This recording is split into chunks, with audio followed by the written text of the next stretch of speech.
He trusted his brother. Then he lost everything. Forged into a ruthless predator, he targeted his enemy's empire and his daughter. He planned to destroy her, until he fell for her. The ultimate betrayal is coming.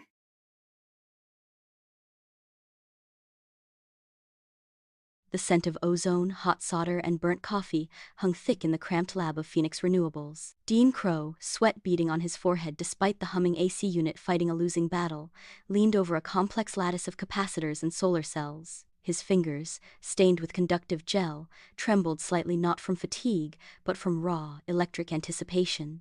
Across the makeshift workbench, Marcus Vale mirrored his posture, eyes wide behind safety glasses, a grin splitting his face.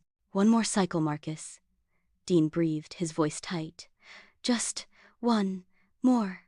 The readout on the battered monitor flickered, numbers climbing erratically before stabilizing. A low, sustained hum filled the room, deeper and cleaner than before. The indicator light beside the storage unit glowed a steady, triumphant green. Sustained output, 98.7% efficiency. A beat of stunned silence. Then, chaos. Dean whooped, grabbing Marcus in a bone-crushing hug. Marcus laughed, pounding Dean's back. They danced a clumsy jig amidst the tangled cables and prototype parts, knocking over an empty coffee cup. It was pure, unadulterated joy. They'd done it. Their years of scraping by, maxing credit cards, surviving on ramen and caffeine had culminated in this. A solar storage solution that could genuinely change the energy landscape. Later, perched on lab stools with lukewarm beers scavenged from the mini-fridge, they toasted not just the breakthrough, but the future. Dean sketched visions in the air. Microgrids empowering remote villages, cities shedding fossil fuel dependence, a cleaner world rising from the ashes of the old. His eyes burned with an almost evangelical fervor. "Think bigger, Dean," Marcus chuckled, clinking his bottle against Dean's. "Think IPO, think beach houses." His smile was genuine, but his gaze lingered a fraction too long on the glowing efficiency readout, already calculating market share valuations. "The money follows the impact, Marcus," Dean insisted, though he clinked the bottle again. "Always, we build something real, something good, and the rest, it's just fuel." Marcus nodded, the smile unwavering. "Fuel for the beach house, brother, fuel for the beach house." He drained his beer. The camaraderie felt solid, unbreakable, forged in the crucible of shared struggle and this hard-won victory. Dean trusted Marcus implicitly. He was the numbers guy, the steady hand balancing Dean's soaring dreams. The CFO, the brother Dean never had. Their shared vision was Phoenix's bedrock. Years later, the bedrock crumbled. Phoenix Renewables was no longer a cramped lab, but a sleek, glass-and-steel fortress humming with purpose. Dean, now CEO, paced his expansive office overlooking the city skyline. The revolutionary battery prototype, the direct descendant of that lab breakthrough, sat under a protective glass case like a holy relic. It was ready. Acquisition offers, massive ones, poured in. The biggest, most tempting, came from Titan Energy, a major player. The board meeting today was meant to be a coronation, a final blessing before signing the papers that would cement their legacy and fund their global ambitions. Dean buzzed with nervous energy, focused solely on the prototype's final safety certifications. The finances? That was Marcus's domain. His rock, his brother. The boardroom air crackled with anticipation. Polished mahogany gleamed under recessed lights. Smiles were wide, handshakes firm. Dean stood at the head, radiating pride. "Gentlemen, ladies," he began, voice thick with emotion. "Today marks the culmination of..." The massive screen behind him, meant for presentations, flickered to life. Not with Phoenix's soaring stock graph, but with a horrifying cascade of red ink, fabricated expense reports, and doctored internal memos bearing Dean's forged signature. Gasps ripped through the room. Dean froze, his blood turning to ice. Before he could utter a word, Marcus stood. The warmth, the camaraderie was gone, replaced by a chilling, rehearsed calm. His voice, amplified by the room's acoustics, was a scalpel.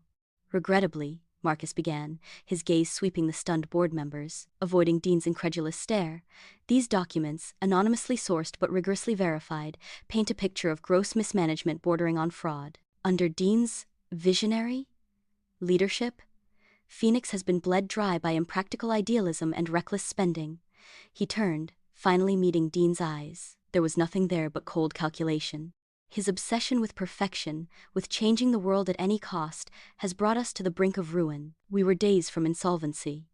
Dean's world tilted. "Marcus, what is this? This is lies, all of it." "Is it, Dean?" Marcus countered smoothly, pulling up another screen. Phoenix's stock price plummeting in real time, triggered by the synchronized leak of the evidence. Your cost doesn't matter, philosophy has consequences. The market agrees. To save Phoenix, to protect your jobs and our investors, he addressed the board. I move for the immediate removal of Dean Crowe as CEO, effective now for gross negligence and financial mismanagement. The vote, fueled by panic and Marcus's damning presentation, was swift and brutal. Dean stood stripped, humiliated, watching the life he'd built dissolve in the span of minutes. The betrayal was a physical blow, leaving him breathless. The final knife twist came not in the boardroom, but in the cold, impersonal glare of a press conference. Dean, barred from his own building, watched on a public screen in a dingy electronics store window. Marcus, now CEO of Phoenix, stood beside Cassian Kade, the notoriously ruthless titan of Kade Industries, their fiercest competitor. Cassian's smile was predatory. Kade Industries is proud to acquire Phoenix Renewables, Cassian announced, his voice like gravel. Under Marcus Draven's pragmatic leadership, we see immense potential. He recognized the need for decisive action to salvage value, unlike the previous management's naive approach. Marcus, now Marcus Draven, nodded solemnly. My sole focus was saving Phoenix and protecting its assets for the future. Sometimes, hard choices must be made. He looked directly into the camera lens, a subtle, cruel message aimed at the man watching in the shadows. The era of reckless idealism is over. Welcome to the future. Later, cornered by Dean outside the Kade Industries building, Marcus dropped the final facade. The public solemnity vanished, replaced by a sneer. You look confused, Dean, Marcus spat, adjusting his expensive new cufflinks. Did you think we were equals, partners? You were always the visionary, the golden boy basking in the spotlight while I crunched the numbers in the dark. My work made your dreams possible. And what did I get? Scraps, your impact over income bullshit. He leaned closer, his breath hot on Dean's face. Cassian paid pennies, Dean. Pennies. But those pennies made me rich, made me powerful. Draven Industries starts now. And you? You're erased. A cautionary tale about misplaced idealism. Dean stood frozen, the city's noise fading to a dull roar. The patents for his life's work, the technology born in that cramped, hopeful lab, now belonged to Cassian Kade, sold by the man he'd trusted with his life. Marcus turned and walked into the gleaming Kade Tower without a backward glance. Dean was left standing on the cold pavement, utterly alone, the ashes of Phoenix swirling around his feet. The descent was slow, then terrifyingly fast. Savings vanished fighting legal battles he couldn't win. Reputation destroyed, doors slammed shut. He became a ghost haunting industry forums, a bitter punchline. The fire of idealism was extinguished, replaced by a cold, consuming void. Revenge was the only spark left. He disappeared. Dean Crowe ceased to exist. The rebirth was brutal. He surfaced in the underbelly of finance, guided by Mila Petrova, a former intelligence analyst with eyes like chips of flint and a network that thrived in shadows. She became his anchor, his drill instructor in the art of corporate annihilation. Sentiment is a weakness, Dean, Mila stated flatly during their first meeting in a secure, windowless room.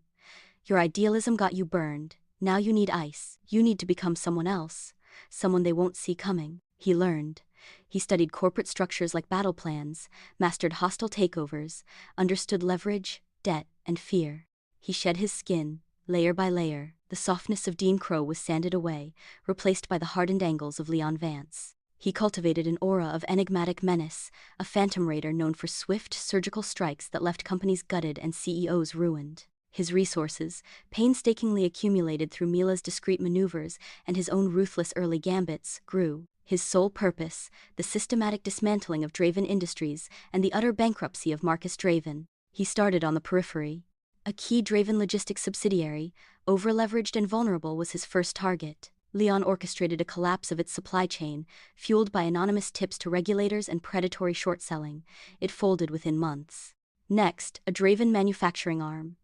Leon identified a critical patent dispute, funded the underdog competitor, and watched as bled market share and cash. Marcus felt the sting, scrambling publicly, blaming market forces. Each victory was ashes in Leon's mouth, but it fueled the next move. The fire of revenge burned cold and bright. Now, his sights locked onto the crown jewel, the source of his deepest pain and Marcus's current sycophantic glory.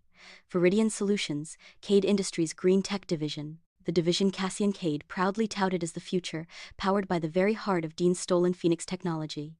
His next target wasn't just Draven, it was Kade. It was the physical manifestation of his betrayal, now run by Cassian's daughter, Katya. Leon expected a spoiled princess playing CEO. Perfect. She would be his unwitting Trojan horse into the fortress built on his bones. The final act of Phoenix's destruction, Leon vowed, would be written by his own hand. The Dubai Sustainable Futures Summit hummed with a different kind of energy than Dean Crowe's old lab. This was power polished to a high sheen, billionaires in bespoke linen, ministers flanked by aides, CEOs projecting visionary calm. Leon Vance moved through the opulent, air-conditioned caverns of the conference center like a sleek predator in a Savile Row suit. His presence was a low-frequency vibration, noticed by the sharks who sensed a fellow hunter. His target, Cassian Kade. He'd studied her file, Harris, nepotism appointment to run Viridian Solutions, Kade's green tech vanity project. Young, photogenic. Likely more interested in the socialite circuit than solar cell efficiency. Perfect. An easy mark, a vulnerable entry point into Viridian, the repository of his stolen Phoenix technology. He envisioned her as a pampered obstacle, someone to manipulate, charm, or steamroll on his path to gutting Cassian Kade's prized division, and, by extension, Marcus Draven's standing within the Kade empire. He found her near a display of cutting-edge wind turbine models, not surrounded by sycophants as he expected, but engaged in a heated, low-voiced debate with a silver-haired man Leon recognized as a prominent oil lobbyist. Katya Kade was a striking figure. Tall, dark hair pulled back severely, emphasizing sharp cheekbones and intelligent, flashing eyes. But it was her words that struck Leon first. "Absolute greenwashing, Mr. Henderson," she stated, her voice clear and cutting despite its low volume. "Funding a mangrove restoration project while lobbying against emissions caps is textbook hypocrisy. Impact isn't measured in press releases, but in net carbon reduction. Viridian at least aims for genuine systemic change, even if..." She trailed off, a flicker of frustration crossing her features. The lobbyist chuckled patronizingly. "Ambition is commendable, Miss Kade, but business requires pragmatism. Your father understands the balance. Balance shouldn't mean sacrificing the future for quarterly margins." Katya shot back, her chin lifting. "Viridian's potential is real. We have the technology to make a difference, if we're allowed to use it properly." Her gaze swept dismissively over the gleaming turbine model. Not just as window dressing. Leon felt an unsettling jolt. This wasn't the script, the fervor in her voice, the sharp intelligence, the palpable frustration. It resonated with a ghostly echo. His echo, from before the fall. He stepped forward smoothly, inserting himself into their space with practiced ease. "Forgive the intrusion," Leon said, his voice a low, cultured baritone perfected over years. He offered a minimal, polite nod to the lobbyist. "But I couldn't help overhearing. Miss Kade, your point about systemic change versus performative gestures is refreshingly direct." He extended a hand. "Leon Vance, I find the current discourse often lacks such clarity." Katya turned, her eyes assessing him with immediate, unnerving acuity. "No simpering socialite here." She shook his hand firmly. "Katya Kade, and you are Mr. Vance? Your name isn't familiar." Her tone was polite, but guarded, probing. "An independent investor," Leon replied smoothly, releasing her hand. "My interests lie in disruptive technologies with genuine long-term impact. Profit follows principle, in my view." He deliberately echoed his younger self's creed, testing her. "An increasingly rare perspective," Katya said, a flicker of interest replacing some of the wariness. "Especially here." She gestured subtly at the opulent surroundings. The lobbyist, sensing he'd lost the stage, muttered excuses and melted away. Leon seized the opening. "Viridian Solutions intrigues me. Cassian Kade talks of legacy, but you speak of potential. What does using technology properly look like, Ms. Kade, beyond the brochures?" He expected platitudes.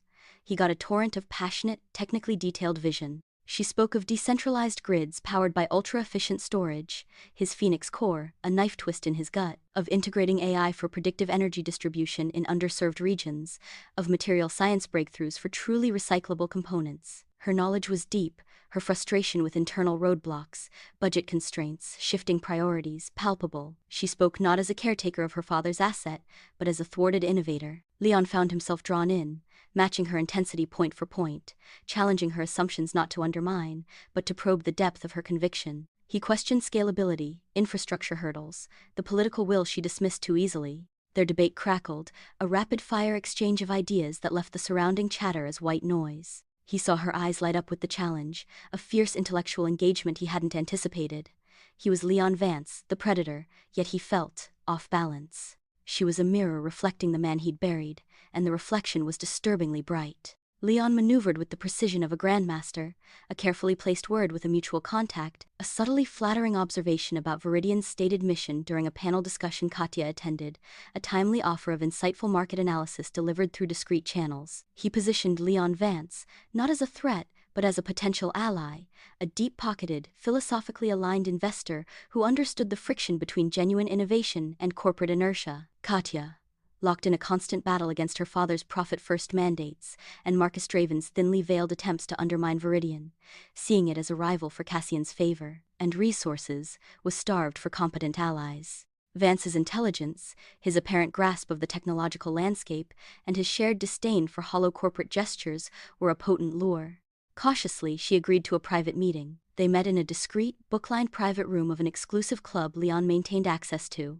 The air hummed with tension, but it was the tension of two sharp minds circling each other, seeking advantage, finding unexpected common ground. Leon, playing his role, probed Viridian's vulnerabilities, supply chain dependencies, key personnel, ongoing R&D projects. Katya, desperate for leverage against her father, found herself revealing more than she intended, lulled by Vance's insightful questions and seemingly sympathetic nods. He learned of Project Ether, her passion project, deploying Phoenix-based microgrids in a cluster of remote, storm-ravaged Pacific islands currently dependent on expensive, unreliable diesel generators. It was pure Dean Crowe idealism, filtered through Katya's fierce pragmatism.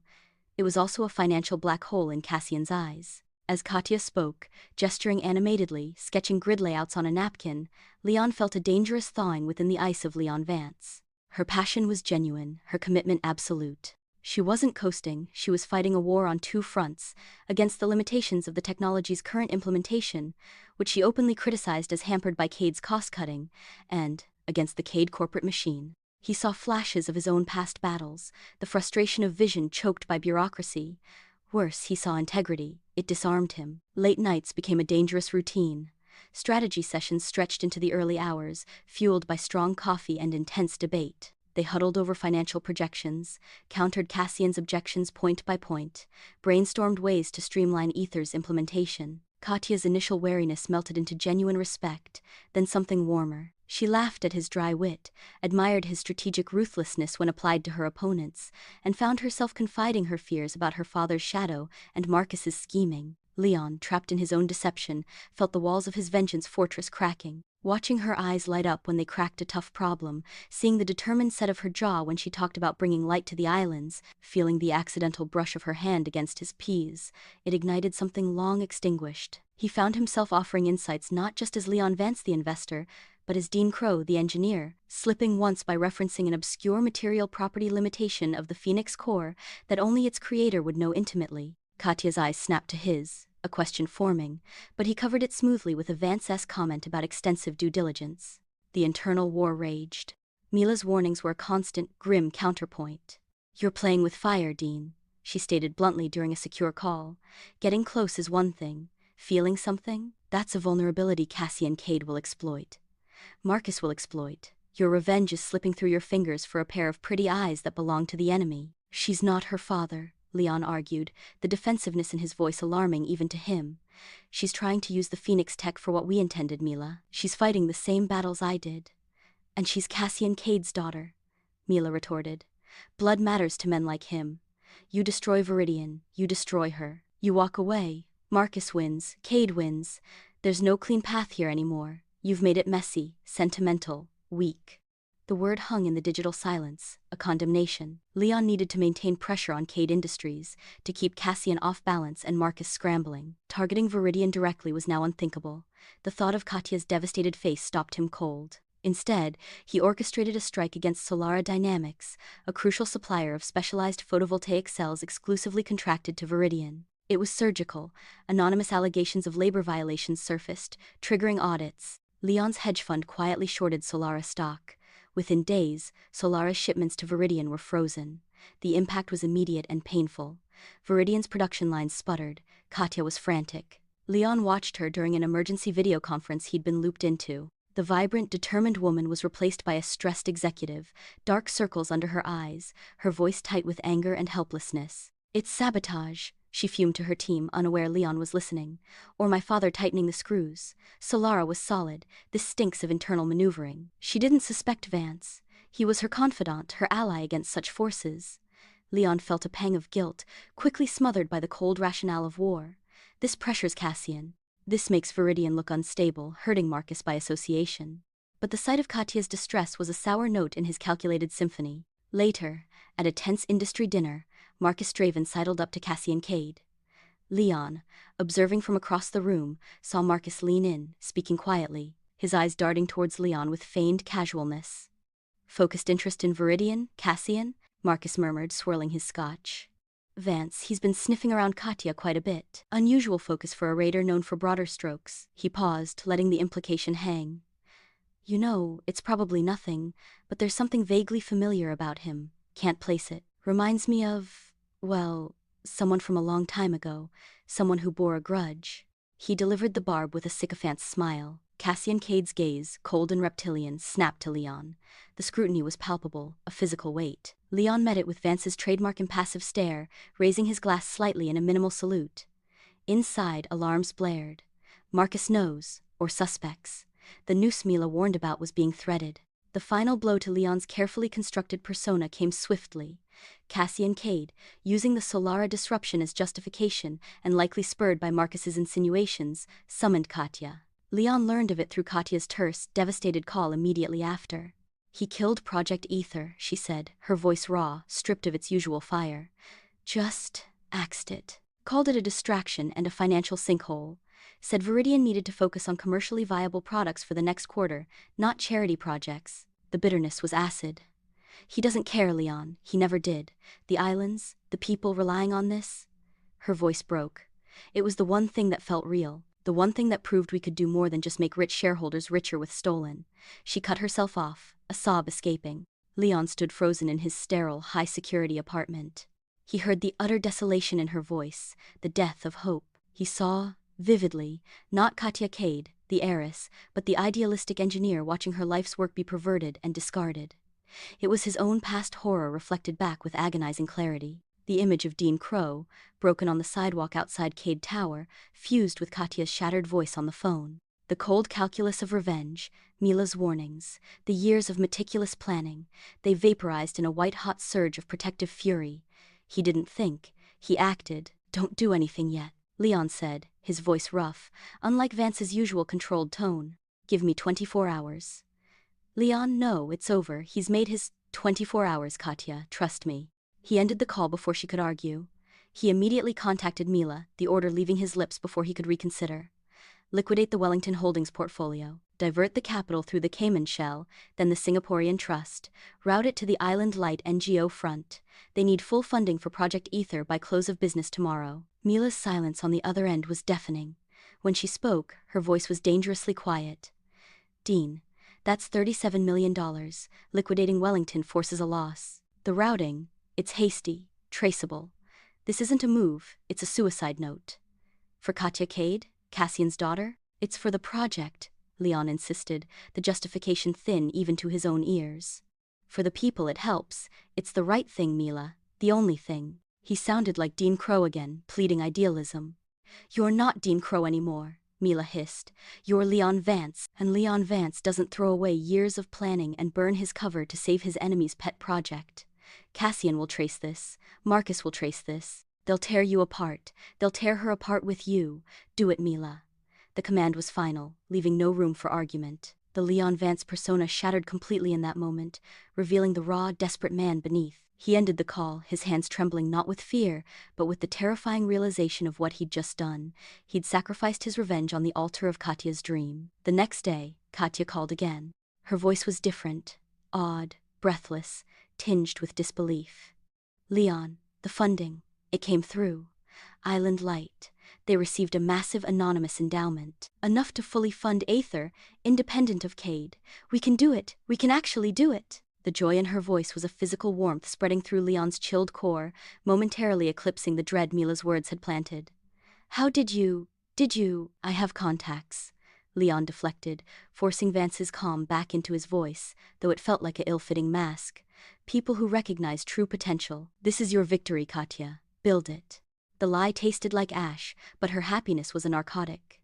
He could hear the smile in her voice, a warmth directed solely at him. "Thank you, Leon. This means everything." The unspoken weight of gratitude, the deepening of her feelings for Vance, was terrifyingly clear. She saw him as her savior, her champion. Leon ended the call and sank into a chair.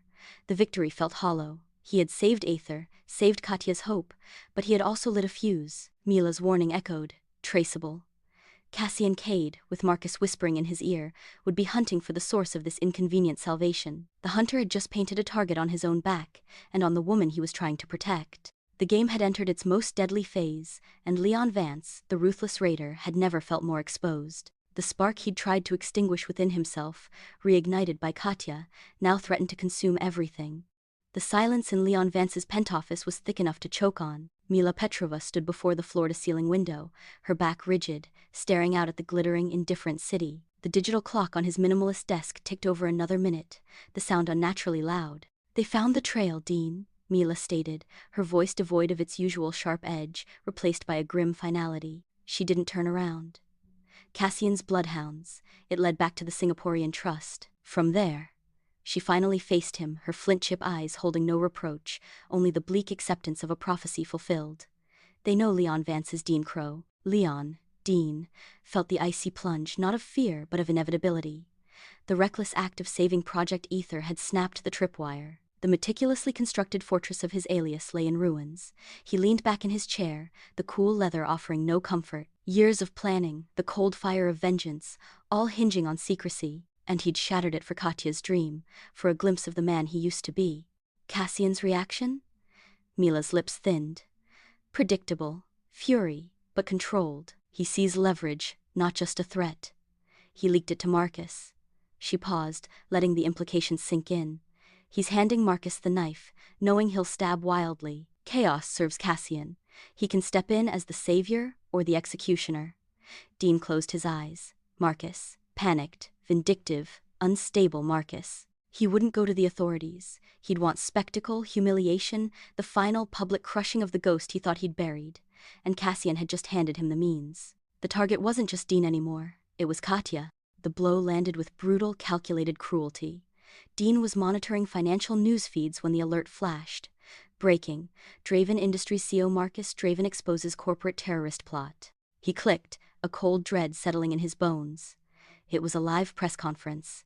Marcus Draven stood at a podium emblazoned with the Draven Industries logo, his expression a mask of grave concern undercut by a faint, triumphant gleam in his eyes. Flanked by grim-faced security, he addressed a packed room of journalists. "For months," Marcus began, his voice dripping with somber sincerity, "Draven Industries, and indeed Kade Industries, have been under sustained covert attack. Businesses disrupted, jobs threatened, vital projects sabotaged." He paused, letting the gravity sink in.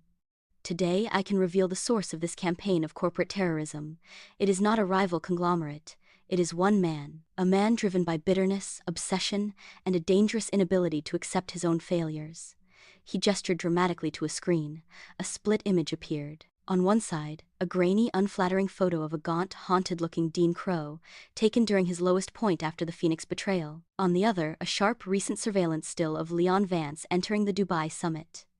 "Dean Crowe," Marcus announced, the name dripping with contempt. "The disgraced founder of Phoenix Renewables, a company driven to ruin by his own gross mismanagement and financial recklessness. Unable to accept responsibility, he vanished. But he didn't disappear. He reinvented himself as the predatory raider known as Leon Vance." He pointed emphatically at the screen. "His sole purpose? Not profit, not strategy. A personal, vindictive crusade to destroy the company I saved from his incompetence, Draven Industries, and damage our vital partner, Kade Industries, in the process." Dean watched, numb, as Marcus spun his web of lies, painting himself as the pragmatic savior and Dean as a delusional monster. Then came the masterstroke. "And his methods?" Marcus leaned forward, his voice dropping to a conspiratorial whisper amplified by the microphones. "They are as twisted as his motives. He doesn't just attack businesses, he attacks people. He insinuates himself into lives, builds trust, only to destroy it." The screen changed again. This time, it showed a paparazzi shot of Katya Kade and Leon Vance, deep in conversation at the Dubai summit, looking intense, engaged. Another showed them leaving the private club together weeks later. He targeted Viridian Solutions, Marcus declared, his voice thick with faux outrage. But more insidiously, he targeted its CEO, my colleague, Cassian Kade's daughter, Katya Kade. He manipulated her trust, feigned interest in her work, played the concerned investor, all while plotting to destroy the division she leads and humiliate her father. Dean's breath hitched. He saw it coming a millisecond before Marcus delivered it. Every conversation, Marcus continued, his gaze piercing the camera lens, aiming the barb directly at Katya wherever she was watching. Every late-night strategy session, every shared confidence. It was all a lie.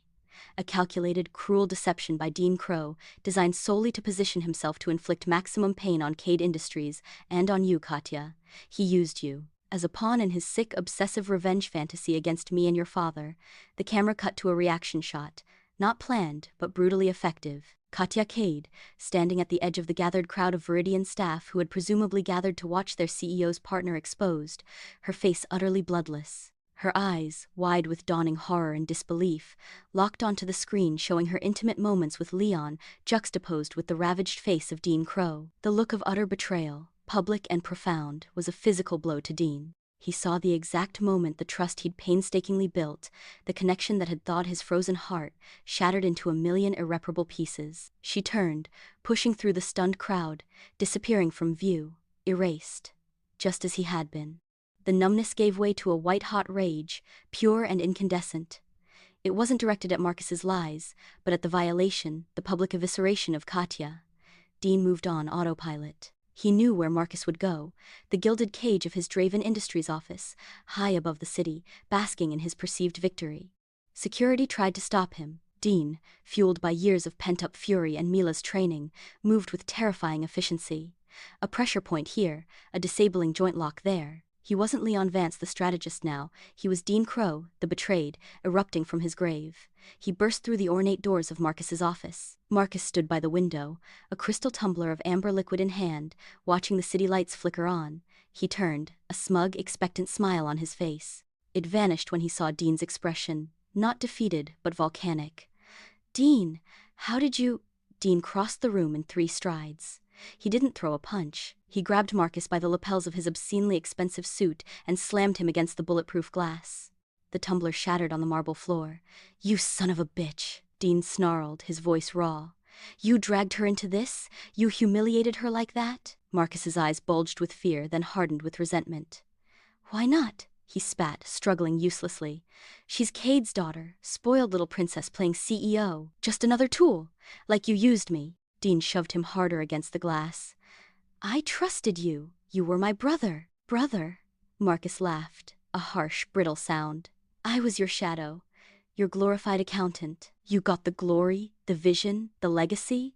All I got was the mess. You never saw me, Dean, never valued what I did. You just expected me to clean up after your naive dreams." Spittle flew from his lips. "Cassian saw my worth. He paid for it. Draven Industries is mine. Built on the ashes of your failure? And crushing you? Crushing Kade's precious daughter by association? That's the sweetest payoff of all." His eyes were wide, feverish, devoid of any trace of the friend Dean had known. It was the look of a man whose soul had been hollowed out by resentment and replaced with the cheap alloy of greed and spite. The victory Marcus had craved was utterly, tragically hollow. Before Dean could respond, the office door opened again. Cassian Kade walked in, flanked by 2 impassive, broad-shouldered men who radiated menace. He surveyed the scene, Dean pinning Marcus against the window, Marcus's face contorted with rage and fear, with detached interest, like a scientist observing insects. "Touching reunion," Cassian remarked, his voice like dry gravel. He nodded to his men. They moved with startling speed, pulling Dean off Marcus with brutal efficiency. Dean struggled, but they held him fast.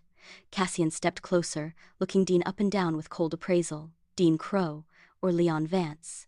A persistent ghost. He glanced dismissively at Marcus, who was straightening his suit, breathing heavily. "You've caused significant disruption, Crowe. Cost me money, embarrassed my daughter." His eyes, devoid of warmth, fixed back on Dean. "But every problem is an opportunity. Here's yours." He leaned in slightly. "Disappear, tonight. Vanish like you did before. Leave the country, never return, never contact Katya again. Do this," Cassian said slowly, "and Viridian Solutions survives. Katya keeps her division, she rebuilds, untainted by this unpleasantness." He paused, letting the offer hang. Fight me. Try to salvage your pathetic revenge. Cassian's voice dropped to a lethal whisper. And I won't just destroy you, I'll bury Viridian. I'll make sure Katya is professionally ruined, personally humiliated beyond repair. Her name will be mud. Her little island project? A laughingstock. She'll have nothing. And it will be your fault. Again.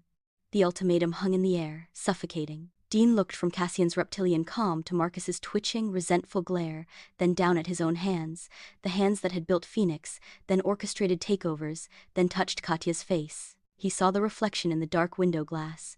Not Leon Vance, not even Dean Crowe the idealist, but a twisted creature sculpted by betrayal and vengeance. Cassian was right. Fighting would make him the monster who destroyed Katya completely. His revenge had already consumed him. It couldn't consume her too.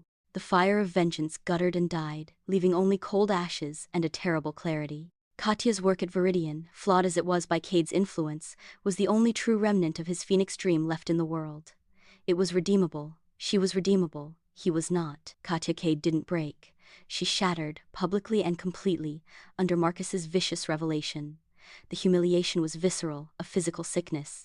The late-night talks, the shared passion, the trust, the burgeoning feelings, all meticulously weaponized against her by a ghost. Dean Crowe. Leon Vance. A lie wrapped in an enigma. She locked herself away, drowning in betrayal and grief. But grief, for Katya, was a fuel, not a tomb. Anger, cold and sharp, replaced the initial paralysis. Dean Crowe had manipulated her, yes, but he'd also taught her. During those strategy sessions, he hadn't just gathered intel, he'd imparted skills. How to spot financial anomalies, how layers of corporate obfuscation worked, how to find the weak points in seemingly impregnable systems. He'd shown her the predator's mind, and now she would turn that knowledge against the real predators. Driven by a fury that burned away her tears, Katya accessed systems with credentials Dean, as Leon, had subtly helped her upgrade months earlier, ostensibly for efficiency. She bypassed firewalls, her fingers flying over the keyboard with grim determination. She wasn't looking for Viridian secrets anymore. She was hunting Marcus Draven. She delved into the financial archives of the original Phoenix Renewables, accessing records supposedly sealed or destroyed in the acquisition. Hours bled into days, fueled by caffeine and rage, and then she found it. Buried beneath layers of legitimate transactions were the ghosts, massive, unauthorized transfers from Phoenix operating accounts in the months before the takeover. Millions funneled through a complex web of offshore entities with names that meant nothing, except one. An entity linked to a shell company Marcus Draven had quietly controlled since before Phoenix's supposed financial collapse. Embezzlement. On a staggering scale, he hadn't just betrayed Dean, he'd been systematically looting the company he later saved. Digging deeper, cross-referencing dates and encrypted communications logs salvaged from old Phoenix servers, she found the second bombshell: communications between Marcus and a senior Kade Industries legal advisor before the acquisition, discussing the leverage Marcus possessed regarding the financial irregularities at Phoenix. Cassian hadn't just acquired a bargain, he'd acquired Marcus's silence and complicity. He'd known about the embezzlement before buying Phoenix for pennies. He'd used Marcus's crime as a leash. Katya sat back, the glow of the monitor reflecting in her hard, determined eyes. The devastation was gone, replaced by a terrifying calm. Marcus and her father hadn't just destroyed Dean Crowe, they'd built their empires on fraud and theft, and she held the proof. This wasn't just about her humiliation anymore, it was about justice. For Dean, for Phoenix, for Viridian, for herself. The Kade Industries annual shareholder meeting was a spectacle of power. Cassian Kade presided from the central dais in the vast auditorium, projecting an aura of unshakable control. Marcus Draven sat nearby, basking in reflected glory, exchanging smug glances. The agenda included the formal closure of non-core, underperforming assets, Viridian Solutions, and Project Aether specifically. Katya sat in the front row, outwardly composed, a statue in a tailored suit. Dean Crowe watched via a secure, untraceable feed Mila had patched into his burner tablet, hidden in a nondescript rental car miles away. His heart hammered against his ribs. This was the endgame, and he was powerless. Cassian took the podium. Shareholders, his voice boomed. We navigate complex markets. Tough choices are necessary, focus is paramount. Therefore, after thorough review, the board has decided to reallocate resources from speculative ventures. He gestured dismissively towards Katya. Toward core, high-yield divisions. Viridian Solutions will be restructured. Project Aether is terminated. A murmur rippled through the room. Marcus couldn't suppress a small, satisfied smile. Before Cassian could continue, Katya stood. Every eye turned to her. She didn't approach the shareholder microphone. She walked calmly, deliberately, up the steps to the main stage. The confidence in her stride silenced the murmurs. Cassian frowned, a flicker of annoyance crossing his face. "Katya, this is not. I have a statement," Katya announced, her voice amplified by the main system, clear and cold as steel. She didn't look at her father. She looked out at the shareholders, the cameras. Regarding the future of Kade Industries and its leadership, she inserted a drive into the presentation console. The massive screen behind Cassian lit up, not with financial projections, but with scanned documents, bank transfers, encrypted message logs. The embezzlement records from Phoenix, the communications between Marcus and Kade's lawyer. Kade Industries, Katya began, her voice ringing with authority, prides itself on strength, vision, and integrity, but its foundation is rotten. Its acquisition of Phoenix Renewables, hailed as a masterstroke, was built on fraud and collusion. She pointed to the screen. "This is evidence of systematic embezzlement by Marcus Draven before Phoenix's collapse. He stole millions from the company he later pretended to save." Gasps erupted. Marcus shot to his feet, his face purple. "Lies! She's bitter! This is Crowe's." Katya talked over him, her voice cutting through the chaos. "And this," she highlighted the Kade lawyer communications, "is evidence that Cassian Kade knew about this embezzlement before the acquisition. He used this knowledge as leverage to acquire Phoenix for a fraction of its value and to control Marcus Draven. This wasn't business, it was conspiracy, theft." She turned her icy gaze to Cassian. "You built part of this empire on stolen technology and stolen capital, father. You manipulated the narrative. You used Marcus's crime, and you used Dean Crowe's ruin." The auditorium descended into pandemonium. Shareholders shouted. Cameras flashed. Cassian Kade's face was a mask of frozen fury, his carefully constructed image crumbling in real time. Marcus looked wildly between Cassian and the damning screen, his smugness replaced by abject terror. Katya stood tall amidst the storm she had unleashed. "This is the truth Kade Industries is built upon. This is the leadership you have trusted. The choice of what happens next," she said, her voice dropping slightly but still carrying, "is yours." She stepped away from the podium, leaving the evidence blazing on the screen, a silent, devastating indictment. The fallout was swift and merciless. Marcus Draven was arrested by federal agents before he could leave the building, charged with multiple counts of fraud, embezzlement, and securities violations. His empire, Draven Industries, imploded within hours, its stock worthless, its assets frozen. Cassian Kade didn't face handcuffs, but his empire crumbled around him. Shareholder lawsuits erupted like geysers.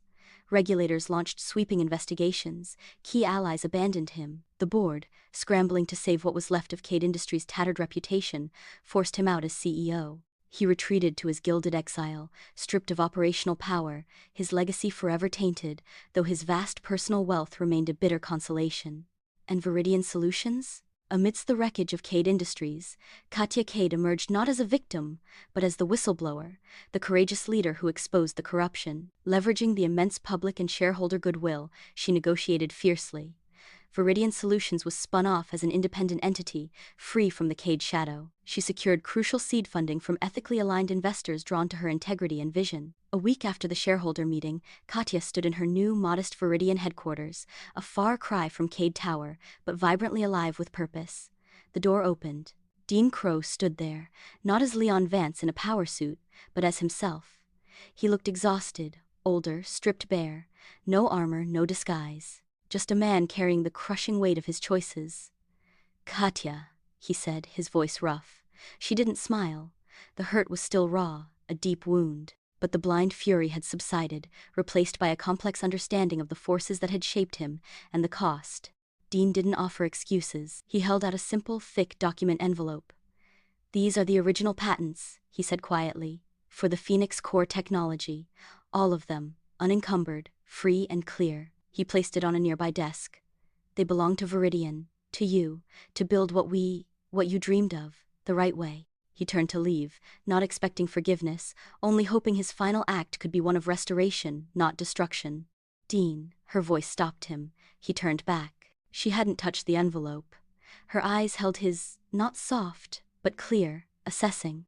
"Thank you," she said simply, "for the patents." The acknowledgement was formal, distant, but it wasn't dismissal. It was a door left slightly ajar, not on romance, but on the possibility of understanding, eventually. She accepted the return of his stolen dream, recognizing the justice in it and the sacrifice his gesture represented.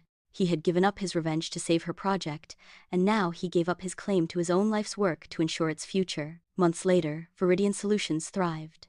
Project Aether lit up its first island community, a beacon of genuine progress. Cassian Kade was hailed as a visionary leader who had cleansed her inheritance and forged a new path. Dean Crowe walked away from the world of high-stakes finance and corporate warfare. He used the remnants of his Vance resources to establish a small, non-profit tech incubator in a converted warehouse on the city's outskirts. No shareholders, no takeovers. Just mentorship, supporting raw talent with pure potential, focusing on sustainable solutions for marginalized communities. It was quiet, humble work, healing work. One crisp autumn afternoon, the warehouse door opened. Katya stood silhouetted against the daylight, holding a Viridian report detailing Aether's success. She stepped inside, her gaze taking in the modest lab benches, the eager young faces, the palpable sense of hopeful industry. Dean looked up from a schematic, surprise flickering across his face, quickly replaced by a cautious stillness. Katya didn't speak immediately. She walked over, placing the report gently on his workbench. Her eyes met his. The hurt was still there, a shadow, but it no longer dominated. Alongside it was something else. Respect for the fight he'd fought, understanding of the wounds that drove him, and a recognition of the man trying to rebuild from ashes, far more meaningful than vengeance. Project Aether is changing lives, Dean, she said quietly. Your technology. Used right. He nodded, 1,000 words caught in his throat. She looked around the bustling incubator, a faint, genuine smile touching her lips. This suits you. A moment stretched, filled with the hum of machinery and the weight of shared history, betrayal, loss, and hard-won redemption. No embrace, no promises, just two people, scarred but unbowed, standing amidst the tangible results of letting go of destruction and choosing, finally, to build. They shared a look, a fragile, unspoken acknowledgement of the painful path behind them and the uncertain, but infinitely brighter path ahead. The phoenix hadn't risen through fire and revenge, but through the quieter, more resilient power of integrity restored and purpose reclaimed. Enjoyed the story? Like, subscribe, and hit the bell so you never miss the next one.